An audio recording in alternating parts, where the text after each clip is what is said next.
ए संसार रे जते प्राणी जन्म ग्रहण करंती समस्त बापा मां संसारे गोटे नाम दियंती गोटे जति अति गेला पसिरिया पिला हिथिबो खोजा लोडा 5-6टा झोरे जन्म हिथिबो बेलिए ब्राह्मण गुडा की ज्योति संसार खरी पांजी जोगो लगना तिथि नक्षत्र गणना करी आ गोटे नाम दियंती दुई गोटे एही परि दुई गोटे नाम हेबा कथा नचेत तमे बडरे के हार पिलो पाटिना दिए खसो लागे तमे बडो के हार को बोली माने बडो हर पिला बोली अच्छा तीन गोटे नाम हिथंता अरे तीन गोटे नहले धरि नियो तमे तम बापा माई को मछी पिला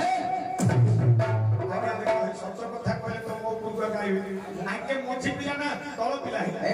तमे जुआडू गले हेले खाड़ा कहत एले बाटे आगे तमे तो तांको लगे कि नते कहउत कोनडा मछी बोले कोन बोइले आंकर ऊपर को दुई तळ को दुई आके मछी नहीं के आंकर बड़ भाई हेले धर्मराज युधिष्ठिर ता तळ को जो गोटो गोटा धरची मोटाटा पेटाटा कोनरे बाप ताको ना भीम भीम नहीं आ ताके भीम तळर भीम तळ भाई हे सानो भाई को हां हां भीम तळ को तमे ताको भीमर सानो भाई ता तम तळ को नकुल तापर ता तळ को सहदेव हेले आंकर याडू बोले तीनी सियाडू बोले मध्य तीनी आके थार हेले निया गया प्रथम सेकंड थर्ड हेले तमे मध्यम मंगल मूल लागी करी मरिबे जदि हलिया पिला हलुआ गीत गाइबो गाइले हमर रुवाली मन सब जाइथिबे सेमाने हुलहुली शब्द पकेइबे ए हुलहुली शब्द द्वारा